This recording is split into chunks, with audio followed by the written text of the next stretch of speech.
Hello, everybody.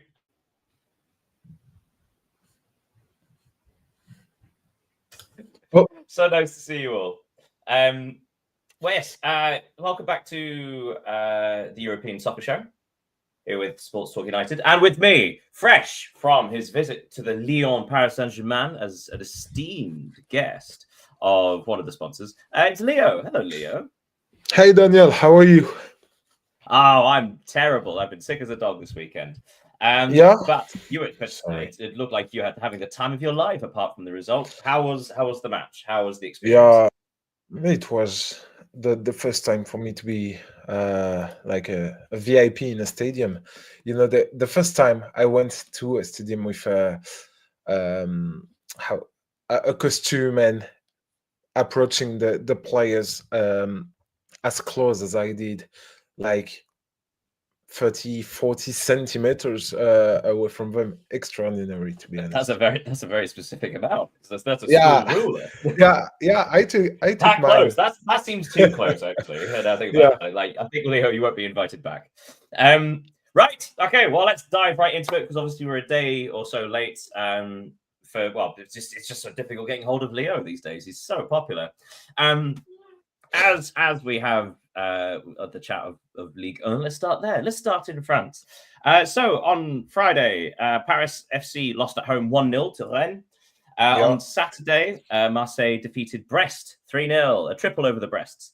Le Havre drew 1-1 at home to Nantes in a relegation battle.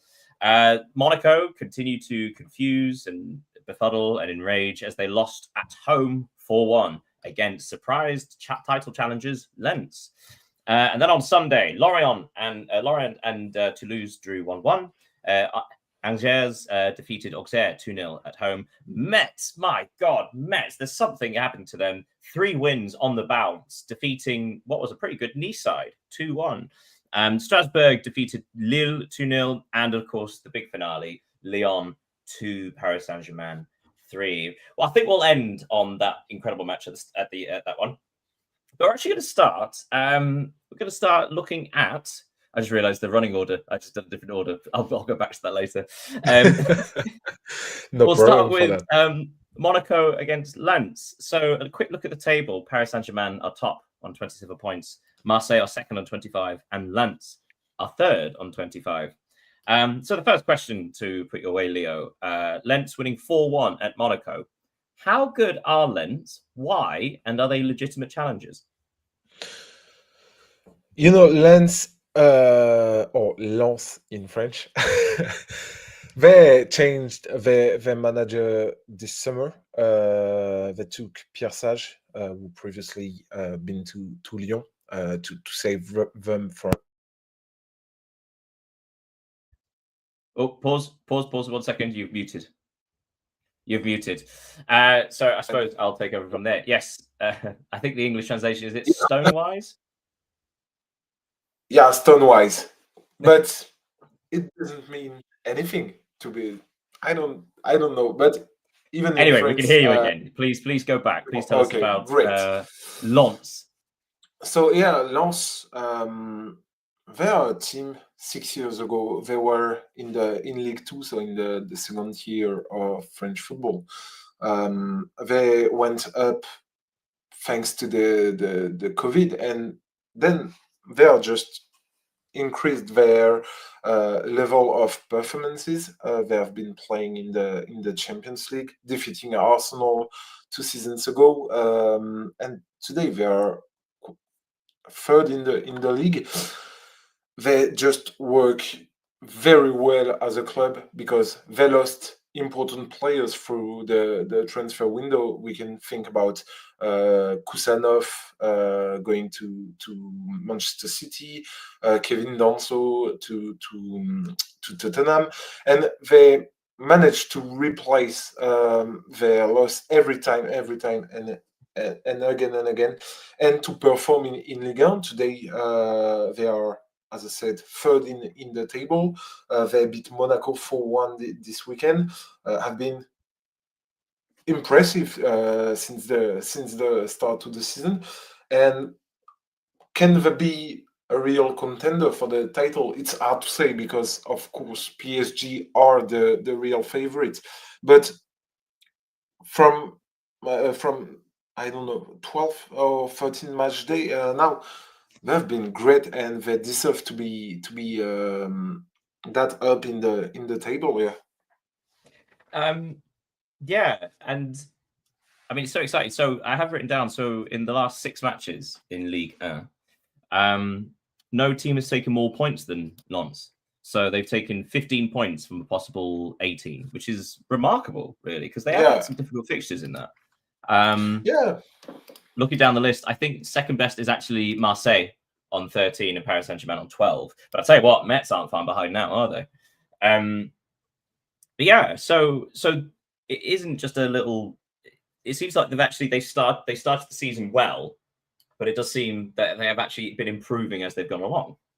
Yeah, and even if you talk about the first game of their season, which was a defeat to Lyon, the result was very positive for Lyon because when you watched the game, Lens dominated. They created opportunities, but they just didn't seize them. And today they are able to score a lot of goals. We can talk about how is the name? Sorry. Hudson Edward from the French striker previously at Crystal Palace. He had and a terrible Celtic, year. I think that's why he blew up. He blew up really, didn't he? When he was an incredible top goal scorer in Scotland. Yeah. He had a terrible last 12, 18 months, scoring just a few goals, and now he's on a 5-goal streak in his last 6 games. They got real assets forward and backwards, which obviously help them to win those games and important games because as you said, they won against Marseille, they won against Monaco. They have been brilliant these past weeks. Long way to continue. A quick word on Monaco. Have they replaced Nice as the most chaotic team in Ligue 1? They have, but for many seasons now. When the seasons start with Monaco, you always know that they will fall apart at some times. But usually they do it in the second part of the season from January. And yeah, they have been terrible this past week. Even Sorry with to interrupt. So for context for anybody who wasn't aware, so the Monaco Lens game, I believe it was 2-1 to Lens just before half time when the Monaco striker Florian Balogun was sent off for a straight red, which of course killed the game, and then Lens took their time. Well, I say took their time. They actually scored in stoppage time in the first half as well. So obviously, long way back for Monaco from that point. But this is a long string of results where it's not only underwhelming but concerning in regards to discipline, in regards to defensive stability, and so on. I mean, they conceded 3 goals. Did they concede 3 goals against Nantes a couple of weeks ago? Yeah, when they beat Nantes 4-3 last week away. 2 weeks. Monaco is difficult to explain. Just to have this word about their last game this weekend. It was also a game marked by controversy surrounding the referee's decision because you've mentioned that Florian Balogun had been sent off, but he was then awarded a penalty earlier in the game, and it was already discussed. His red card, to be honest, isn't fair at all because it was not even a fault, but this match day in Liga had been marked by the controversies as usual, unfortunately, but that don't explain everything for Monaco to be that bad. So I mentioned before that Lens have won 5 of their last 6, and of course the one match that they didn't win was when they lost at Metz. So a quick word on Metz: 3 wins on the bounce. So for context, they are now. They're outside the relegation zone by a point. So down at the bottom, it's Auxerre on 7, Lorient, Nantes, Brest are all on 10, a perfect 10 for Brest. But Metz are on 11. So it also speaks volumes about just how far behind they were, because 3 wins on the bounce and they're only just out of the relegation zone. So it's, also incredible for them, and how wonderful that they could stay competitive rather than get cut adrift. But again, speaks volumes about these gaps that are now appearing in the season.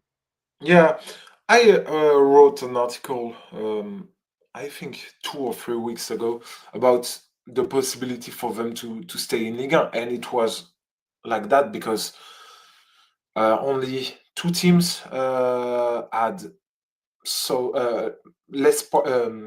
as many points as them after 10 match days, and what they did against Lens, because their first win of the season was against Lens, it was great, and I think it started something, because beating one of the most informed teams in Liga in front of your fans, obviously it helped to start something, and then they beat Nantes away.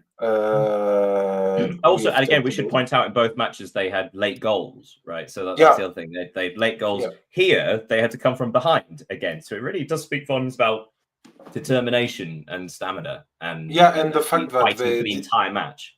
Yeah, and the fact that they didn't give up on their coach, which is important in their situation. So it's a great streak for them, and the international break will allow us to work more in sort of winning the next games. And finally, before we depart Ligue 1, a word on. Well, I say a word. Let's give you a minute. Lyon and Paris Saint-Germain, an incredible match. Incredible goals. Zaire Emery's effort, Maitland-Niles' effort. There was a red card in stoppage time for Taliafico. João Neves with a bullet header deep in stoppage time to win it at the death. This game had everything, didn't it? Yeah, it was obviously the big game of the week, one of the biggest of in Liga. The Groupama Stadium was full. It was 58 people in it, a record attendance for the stadium. What a game, to be honest. Even if, of course, both teams had injured players, we will not come back on Dembele, Doué, absence, and some other players' lack of form. Lyon played without Tolisso in the starting lineup, which is, I think, not only the best player but the most important in the system. And yeah, it was an exceptional game. Once again, marred by refereeing controversy. For example, the goal from Gvicha Kvaratskhelia, who was the second of the night for PSG, was, I think you have the same thing in England, but it's the PGMOL, if I'm not mistaken, and the French version said that the goal shouldn't have been allowed because of a fault, and there were a lot of controversies during this game, but Paris still won it. I think a draw would have been well deserved for Lyon, and we must note that Paulo Fonseca's work, given the squad and the strength he can use, it's great, because Lyon didn't recruited big players this summer. They lost some, as Ryan Cherki, Alexandre Lacazette, Lucas Perry going to Leeds, and they play really good. They are now 7th in the table, but just 5 points away from the second spot. So we just have to applaud Fonseca's work. Absolutely, but also just to keep note of the fact that Paris Saint-Germain have dropped 6 points in their last 6 games and yet still sit atop by 2 points. see the teams around them still like sort of not quite grasping the opportunities that are coming their way. Yeah. Let's move on to the Premier League. I've switched those two on the running order. The Premier League. So there were some big moments in this weekend. So first game on Saturday, Tottenham Hotspur 2, Manchester United 2. Manchester United seemingly cruising for victory. And then Tottenham somehow came back and scored in the 84th minute in stoppage time to take the lead. And then Man United equalised again. So both teams were disappointed to end with a draw. Fulham's terrible form continues, losing 2-0 at Everton. West Ham United's resurgence, 2 wins on the bounce, winning 3-2 at home to relegation rivals Burnley. Sunderland's astonishing start to the season continues. Apart from anything else, they scored against Arsenal. No one's done that for a good long time. And twice. 2-2 against the league leaders. Chelsea beat Wolves 3-0, but that's probably taken now these days. And on Sunday, Aston Villa completely spanked Bournemouth 4-0, despite the fact that they had less XG. Brentford demolished Newcastle United, whose away days really are grey. Crystal Palace 0, Brighton 0. That happened. Nottingham Forest defeated Leeds United 3-1. Another relegation battle between the two, and Forest coming out on the good. And the last game, an astonishing victory for Manchester City as they defeated Liverpool 3-0. So let's quick look on the Spurs-Manchester United game. It was quite unusual because Manchester United were dominant essentially until the last 10 minutes. And yet somehow, I suppose we need to cut this up. So let's talk about this part first. The fact that Thomas Frank, when he made his substitutions in the second half, were roundly booed by the home crowd. Did he make the right choices? Were his substitutions the reason why Spurs got something from this game? I think he was right to make the substitutions because Mathys Tel and Odobert proved decisive. Both proved decisive. So it shows that his substitutions worked. But as you said, I think Manchester United were dominant, and the draw is really deserved. It wasn't a great Premier League game, apart from the final 10-15 minutes. And the Ligt goal, who has been fairly consistent this season, one of the few players of Manchester United to have been consistently since the first match day. So it was really deserved, and I think Frank's substitutions, as you asked, were good. So then after that, Matthias Tel getting a goal in the 84th minute, Richarlison giving them the lead in the first minute of stoppage time, and suddenly Tottenham Hotspur had the lead. They had the momentum. They had the crowd behind them, possibly for the first time that day. Manchester United were down to 10 men after Benjamin Šeško, who did not have a good game, went off injured. And yet Manchester United equalised in the 6th minute of stoppage time, I think it was. Matthias de Ligt with a header from the corner. It's an interesting question, but who would be the more disappointed of the two? Because obviously Spurs being so awful for so much of the game, and yet leading at the end against 10 men, you expect them to close that out. Whereas Manchester United somehow let Tottenham Hotspur back into the game despite dominating for 80-something minutes. So which of the two? Which do you think of the two should be more unhappy? I think Manchester United, because Tottenham, when Richarlison scored their second goal, they were fortunate to be leading against them, and then Manchester United would have deserved a win, even if the draw is a good result for them, because playing away at the Tottenham Hotspur Stadium is, of course, difficult.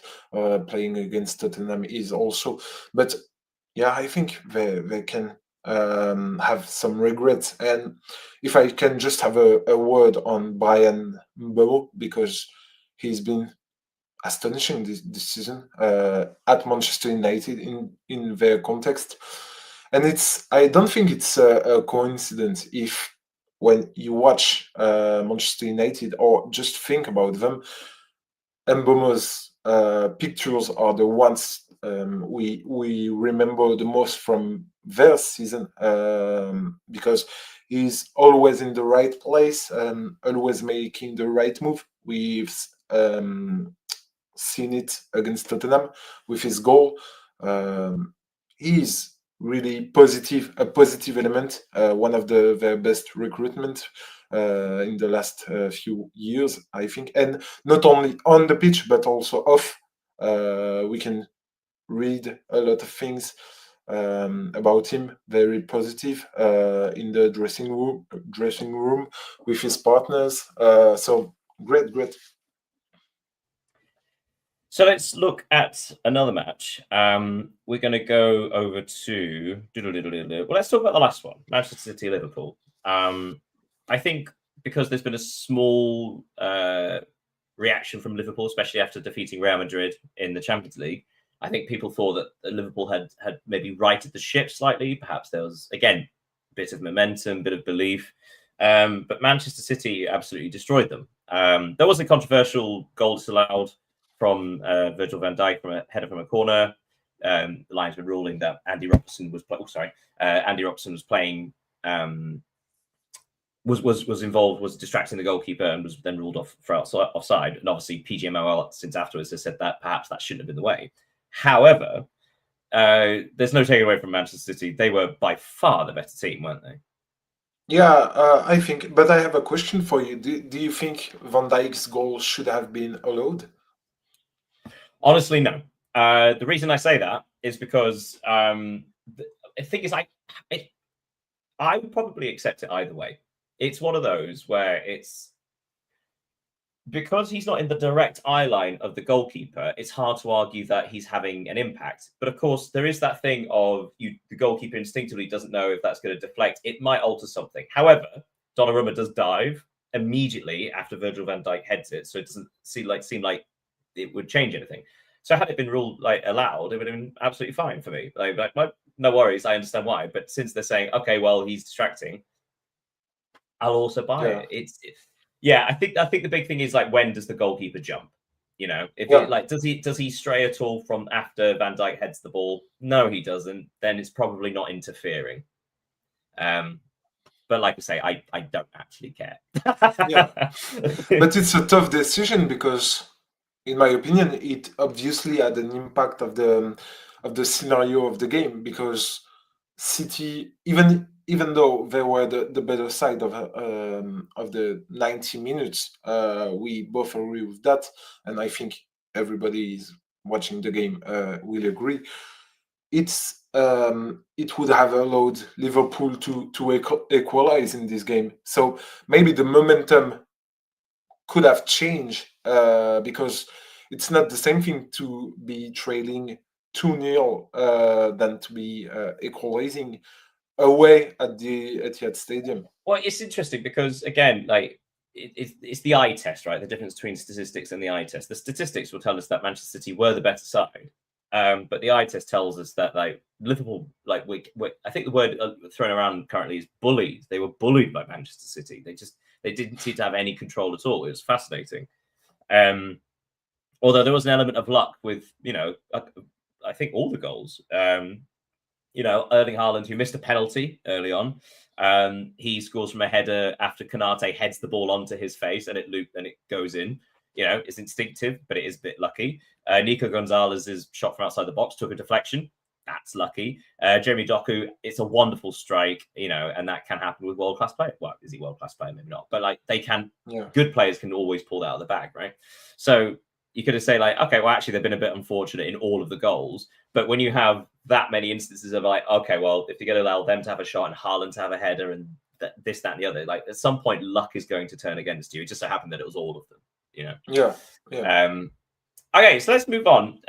Before we move on away from the Premier League, so just a quick look at the table. So Arsenal are on 26 points, Manchester City 22, Chelsea 20.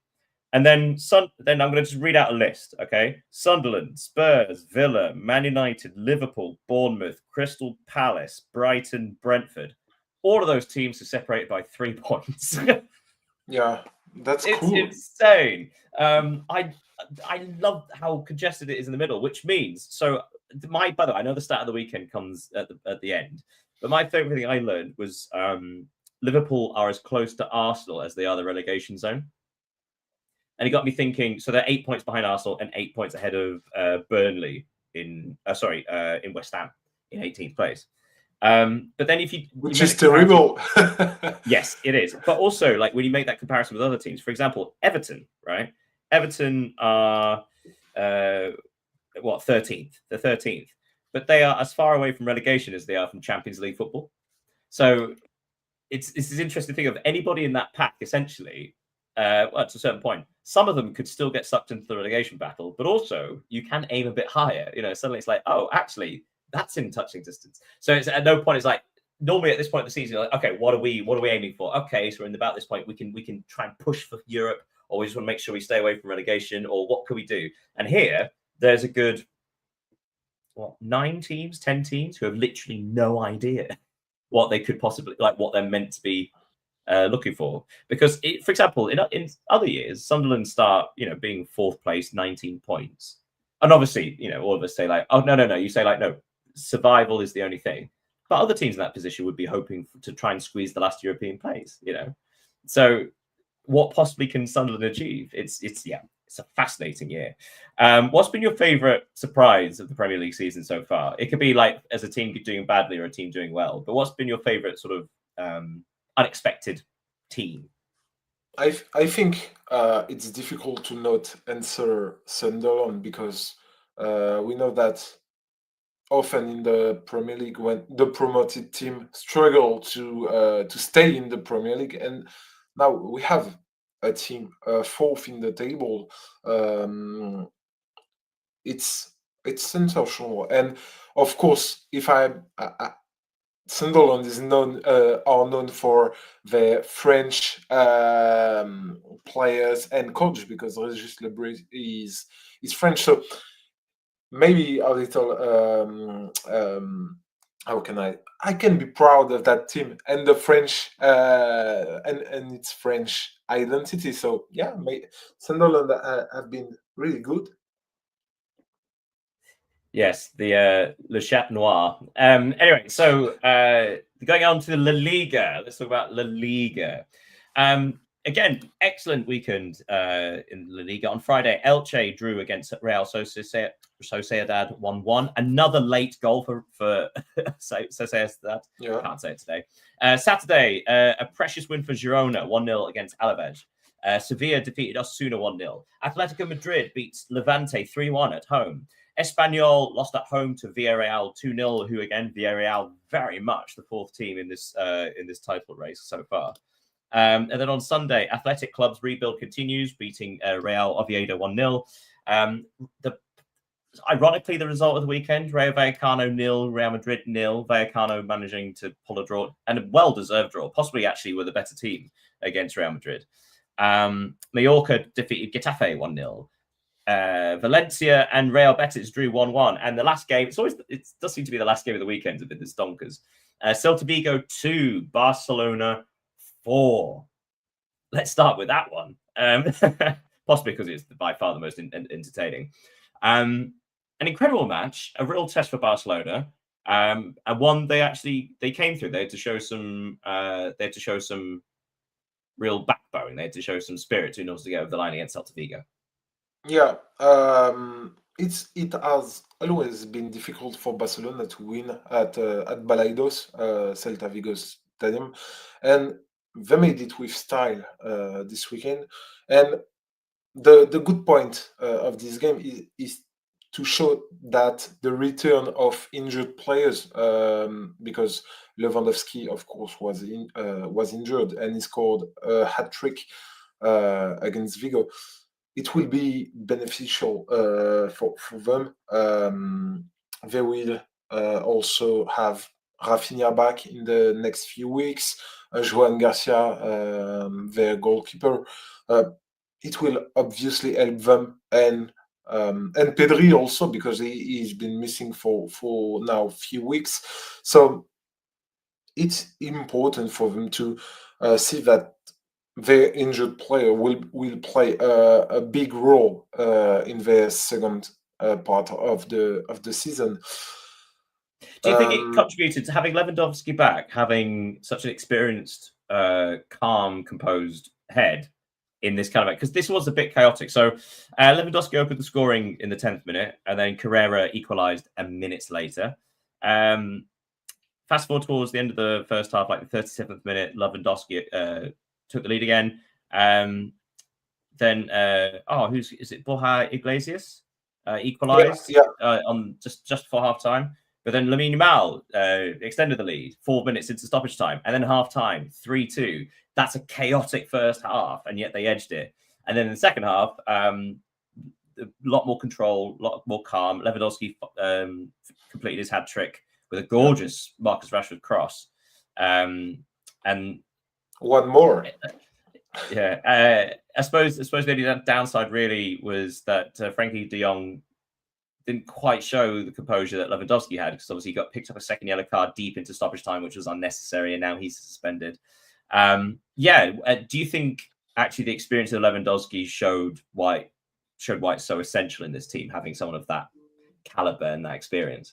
Yeah, of course, having such a player and such a striker, he's in the and he's surely in the top 3 strikers in the world this past years. So it's obviously a great thing for them, especially since it was Ferran Torres who were his backup during these weeks.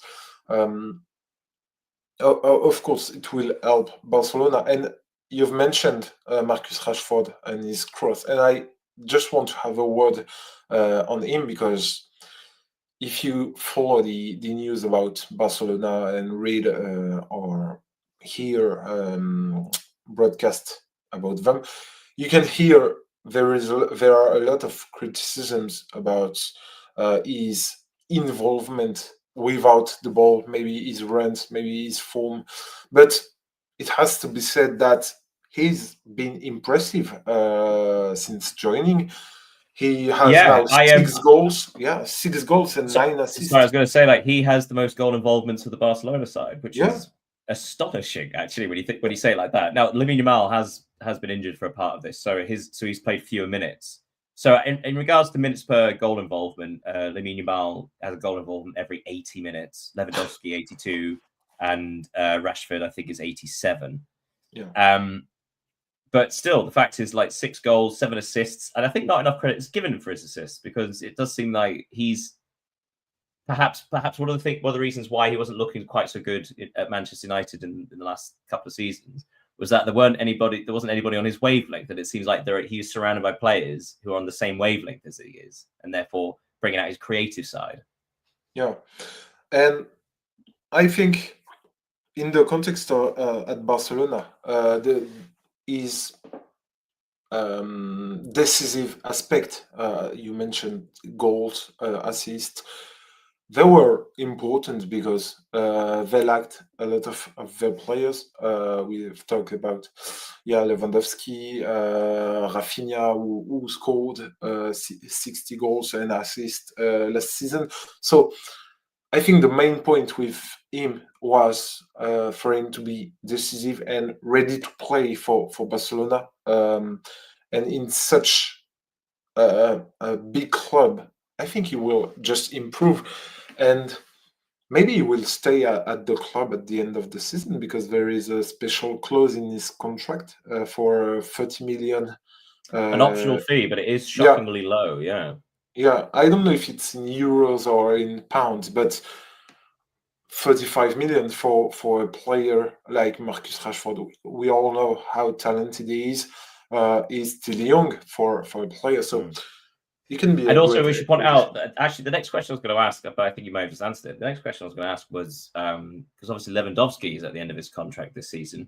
Do you think there was much prospect of them giving him another year extension, considering he is still contributing? However, he is on such significant wage that actually getting him off the books would probably be beneficial. And then also, if you did want to bring in Marcus Rashford, you kind of would only be able to afford the wages of one of them. Yeah. I think. Quick word. Sorry to move things along because obviously, time.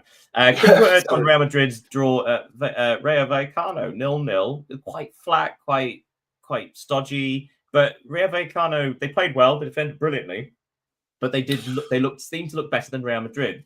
Did you see the highlights? Did you see what was your thoughts? I didn't watch the game to be honest, but it can be explained with the situation, the internal situation at Real Madrid, because there are rumors of internal crisis at the moment involving Xabi Alonso, who could be struggling to manage with egos of the players.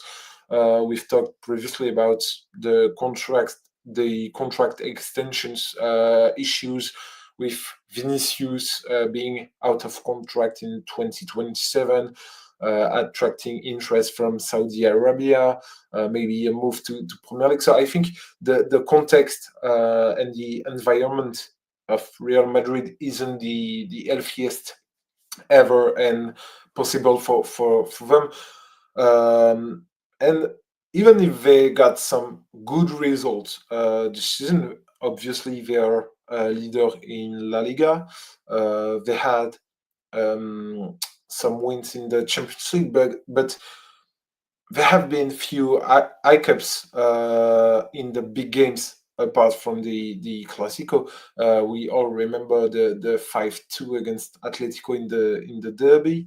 Their loss to Liverpool in the Champions League. So there is, I think, last week we've talked about the possible Mbappe dependence because he's like the sole goal scorer in that team.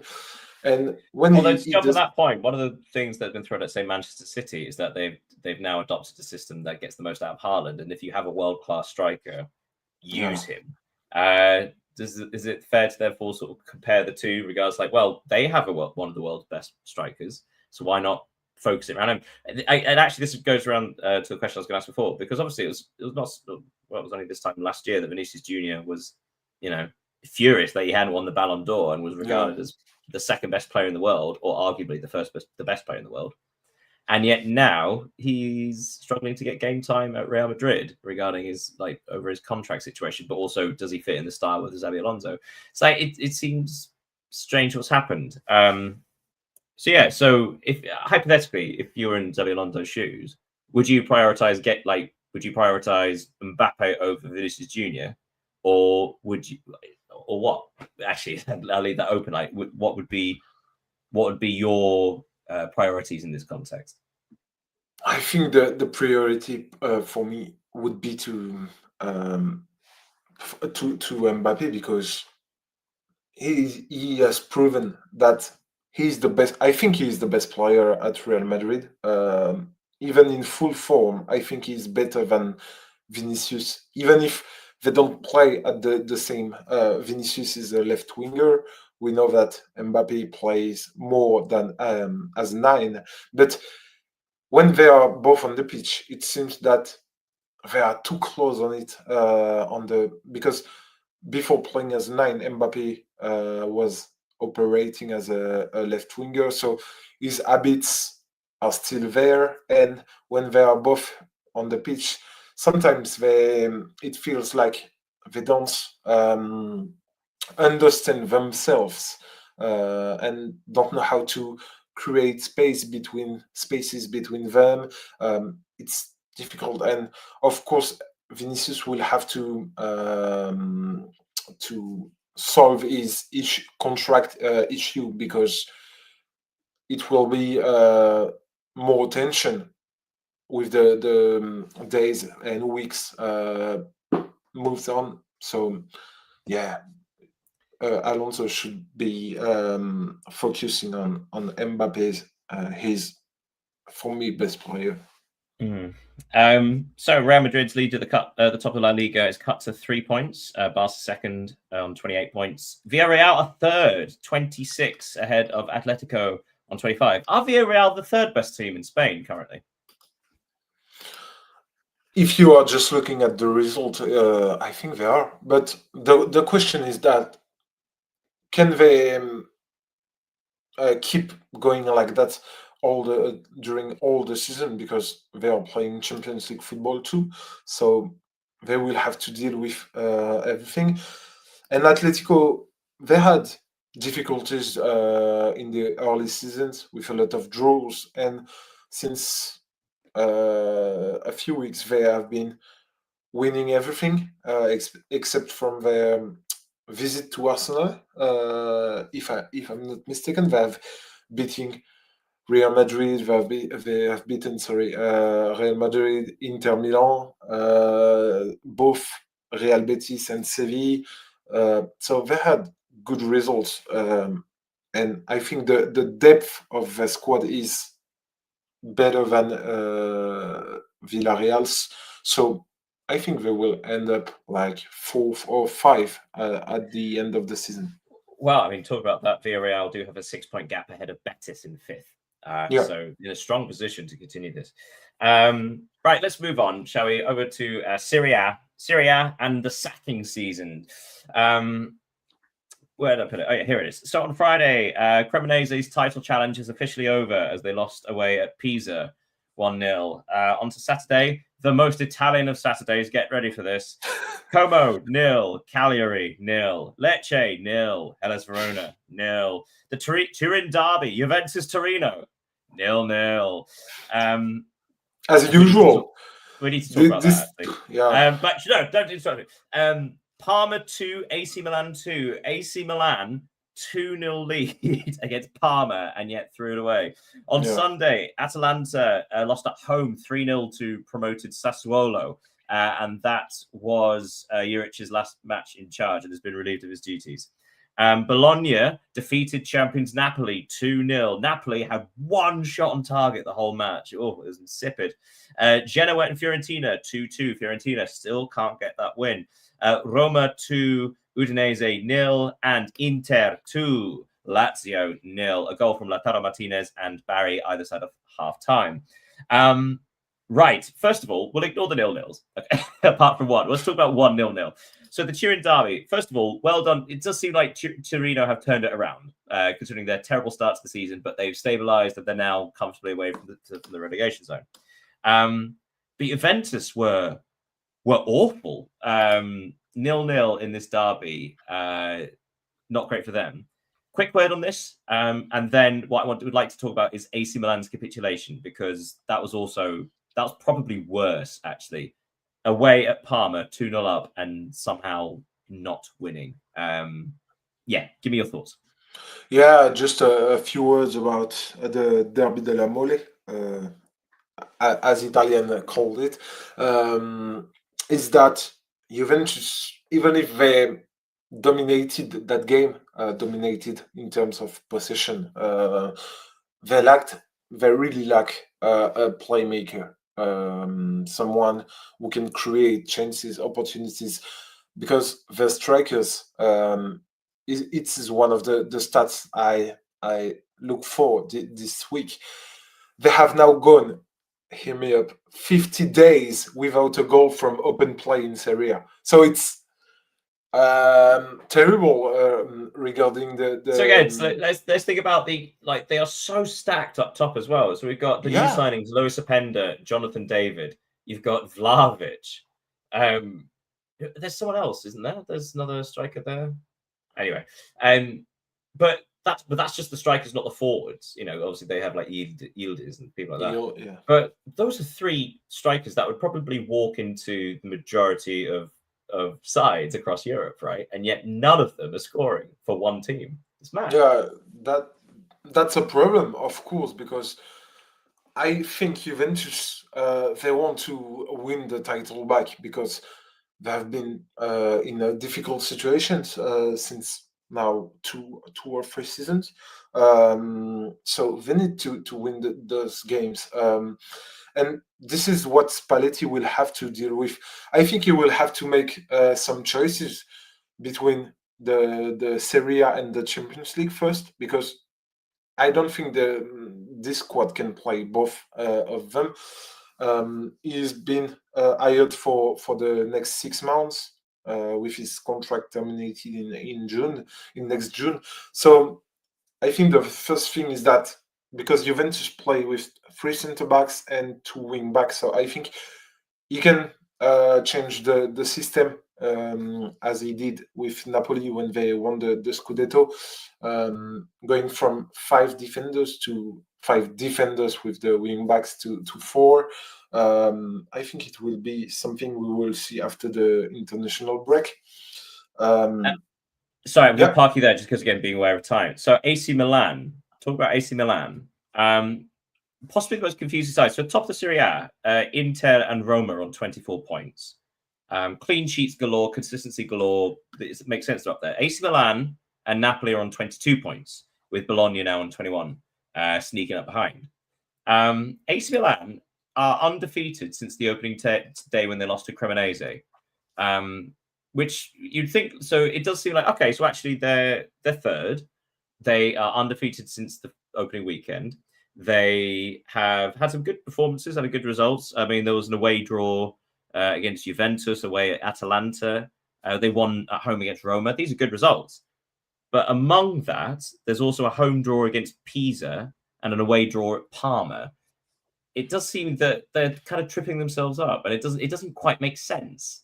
yeah, I think it's frustrated for the Milan supporters because, as you said, they managed to hold their own against the kind of big teams in the championship, but they struggle to win against this Parma, Pisa, Cremonese. They having won just only 2 points from 9 against these opponents.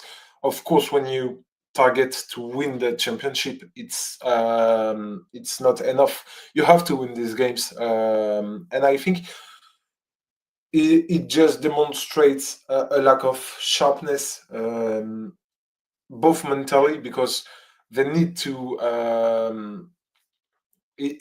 I think it's the most difficult games are this kind of games against promoted teams or weaker teams, and they have to take them like they're playing Inter Milan or Juventus, and of course they need to score more goals because when you we always said that the third goal in a game is maybe the most important, and against Parma they scored two and they missed to score the third, and then Parma scored one and scored two to equalize, and it just can't happen for a team like Milan, and they should be able to put themselves ahead.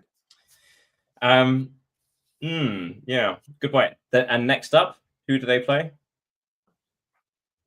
I don't know. Inter. Oh, okay.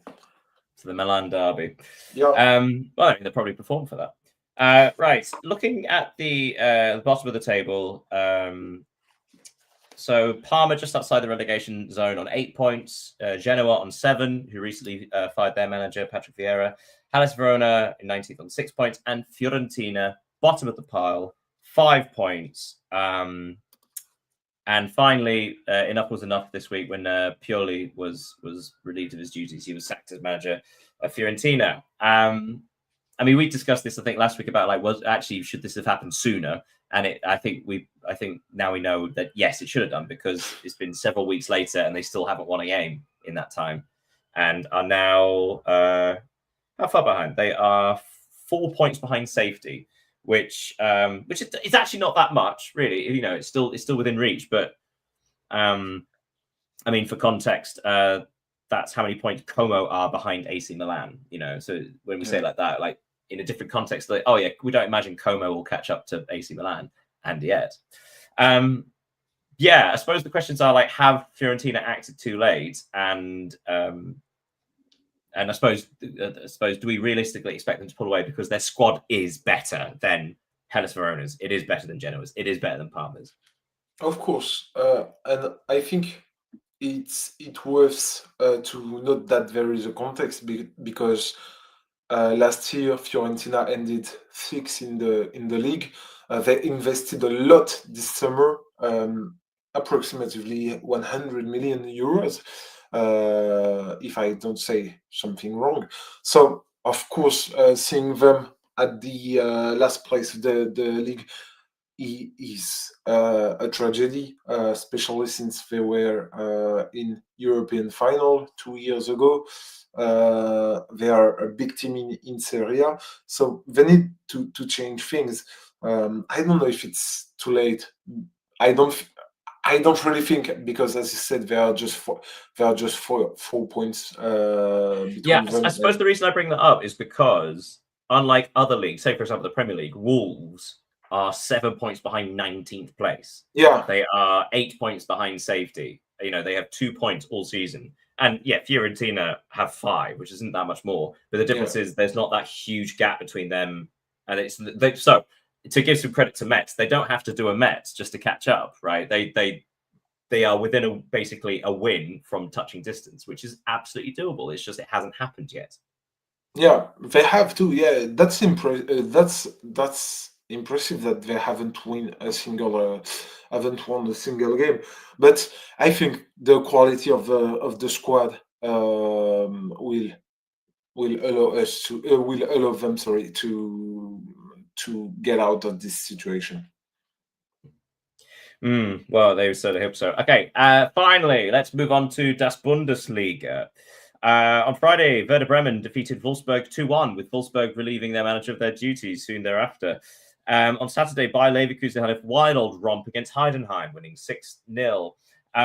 Hamburger won, Borussia Dortmund won. Borussia Dortmund conceding in the 7th minute of stoppage time. So close to another victory, but no.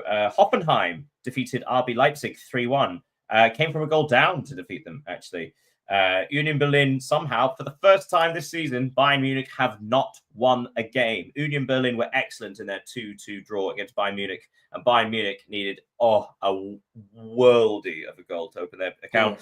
Borussia Mönchengladbach win their 3rd match in a row in all competitions against Köln, against Köln, 3-1. Then on Sunday, Freiburg defeated St. Pauli 2-1. Stuttgart's good form continues as they defeated Augsburg 3-2. And Eintracht Frankfurt defeated Mainz 1-0. And yes, that's another clean sheet for Frankfurt. So the big news, first of all, Bayern Munich, and we'll talk about this quite quickly. Bayern Munich finally dropped points this season. Union Berlin took the lead in the 9th minute through Durkee. And then Luis Diaz scored one of the most unique goals I've ever seen. Did you see this goal? Yeah, of course I did. Would you like to talk? Would you describe it for us? I don't know if I have the right words in English, but well, it's kind of the beauty of it. Okay, yeah, I'll set up. So first of all, there's a 1-2 between him and Josip Stanisic. But Stanisic's return pass is too strong for Luis Diaz. So the first part of the genius is him sliding at the byline, so where it crosses for a goal line, sliding just to keep it in. His first touch takes it just perfectly away, and like he somehow touches it as he's getting up as well.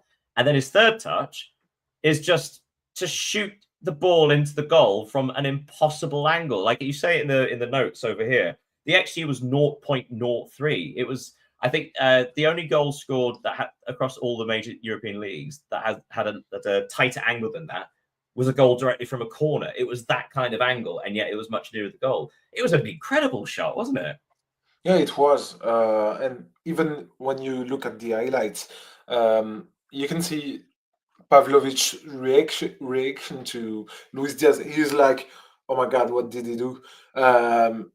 Because firstly, his pass to Diaz wasn't good at all, and the way Luis Diaz managed to make it a good pass and then to win back the ball and adjust the goalkeeper was exceptional. And I think it will be certainly one of the goal of the year, and maybe a Puskas future. We've had a few of those in this last couple of weeks. I was just thinking about Van der Ven's goal for Spurs in the Champions League.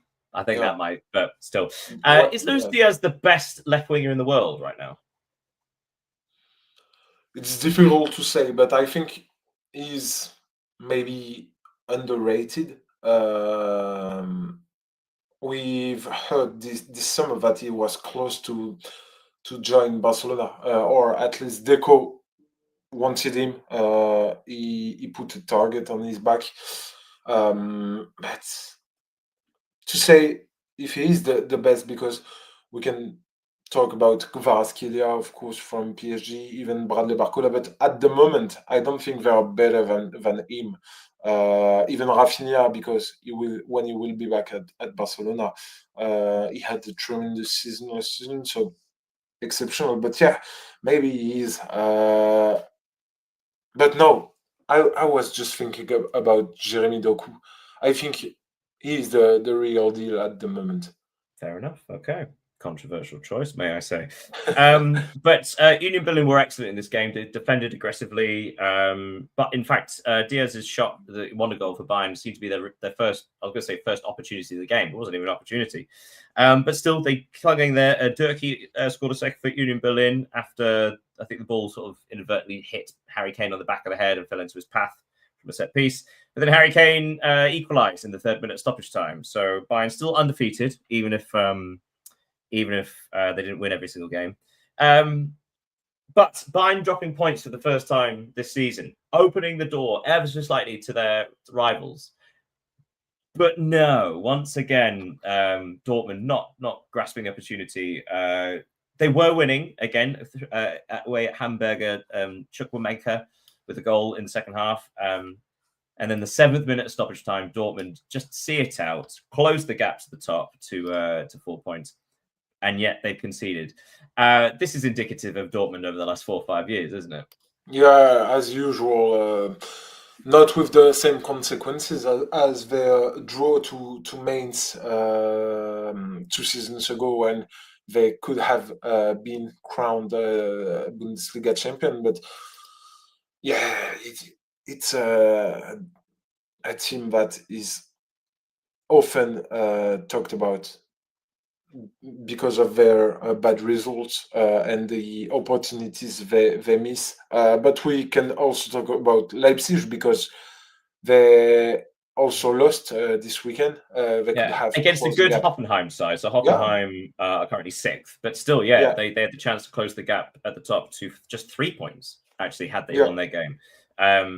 But yeah, they were routine. They were actually resoundingly defeated again, and they were leading, and they somehow gave it up. And that does speak volumes about Bayern's mentality, the fact that they were able to come from behind twice, and yet Dortmund and Leipzig capitulated. Yeah, of course, and especially since Dortmund Bayern had a difficult game midweek with the PSG's victory over PSG. Sorry, so they are, I think, the best team in the world at the moment, and they just prove it week after week. Even if they don't, when you can't win a game, you just have to know how to not lose it. And Bayern, I think they know that better than anyone. But are they the best team in the world currently? Officially, currently it's Chelsea. That very important for 4 years. Yeah. Anywho, so let's go to Tessa's tops and flops. So, do you have a tops and flops? Yeah, my flops. My flop of the week is the refereeing in France, because it's been this season particularly. I think they are every weekend, I will not say every game, but almost there a controversy. And Corentin Tolisso, so we've talked about him earlier in the show. He made a video on Instagram asking for the team's captain, directors, and the referee to sit down around the table and talk about, because the situation is getting worse and worse in France concerning the refereeing, and I think it's a good idea. But the actors of the game must talk to try to solve these problems. And do you have a top? Give me a top. So, guys, let's end with you. I don't really have a top, but maybe it would be Manchester City because they sent a message to Arsenal by beating Liverpool. I think they will be a really, really tough team to beat this season. Yeah, it looks like it's a 12-team title challenge in the Premier League. Yeah. My flops. I mean, I'm going to say my flops, and I am biased because I'm a fan. Newcastle United, another away day defeat, another miserable performance on the road, and they are down. What is it? 14th on 12 points. I mean, they're only 2 points ahead of the relegation zone. Talk about gaps in the Premier League. There's a 4-point gap between first and second. Then there's nothing more than a point gap between third place and Everton in 14th. And then there's a 3-point gap between them and Newcastle. So there are only 2 gaps. Well, 3 if you include Wolves being behind Forest. So yeah, Newcastle again, awful performance. It's quite strange, home and away, such 2 different teams. Tops, strangely, I'm going to give one, but I don't actually know his name. The Bologna goalkeeper, if anyone doesn't know the story. So I think he's the Bologna goalkeeper. Their starting goalkeeper got injured quite early on, and the substitute was a 17-year-old who came on for his full debut against the champions Napoli. And Napoli, as I said earlier, only got 1 shot on target throughout the entire match. But at the full-time whistle, the young lad broke down in tears because only God knows how tense he must have been, like in the fact that he had to come on as well in such a situation as opposed to being told beforehand. And then all of the Bologna players surround him and carry him on their shoulders. It was a heartwarming moment. It was very, very nice. Do you have a stat of the week you want to end with? Yeah, I got one and a question for you. Oh, so just for the start, it's Inigo Perez, so the manager of Rayo Vallecano. He earned himself a slice of history this weekend because he became the first coach of in Rayo Vallecano's history to avoid defeat in 3 different matches against Real Madrid. So it's unbelievable for a club, and it's yeah. And my quiz question is: do you know? I think you know, but do you know who is Serie A's top scorer and how many goals he had scored this season? Serie A's? Yeah. Oh, I do know this. I do know this. That's annoying. I won't get it. It's like Eke Akpong or something like that, but I can't quite get it. Who is it? The biggest point is not who is it. It's Hakan Çalhanoğlu from Inter. But how is it? Yeah, but the amount of the top goal scorer 3, 4? No, 5 in Serie A. Yeah. So and we have played 11 games. Comparing to Erling Haaland is 14 goals. I was going to say, and actually, I think 2 or 3 of those are penalties as well, and he's a midfielder. So yeah, it doesn't speak volumes about that. But hey, you know what? You don't get 3 back-to-back 0-0s in every single league, you know. Right, we're going to end it there. End it there. Thank you so much for joining me, Leo. Thank you, Daniel. Thank you, everyone. Thank you, everyone, for joining us who are watching live. For those of you watching afterwards, make sure you look at the X accounts, the YouTube account, subscribe, follow us, etc., all of that nonsense. I hope you all have a great week. We'll see you next time. Goodbye, everybody. Goodbye.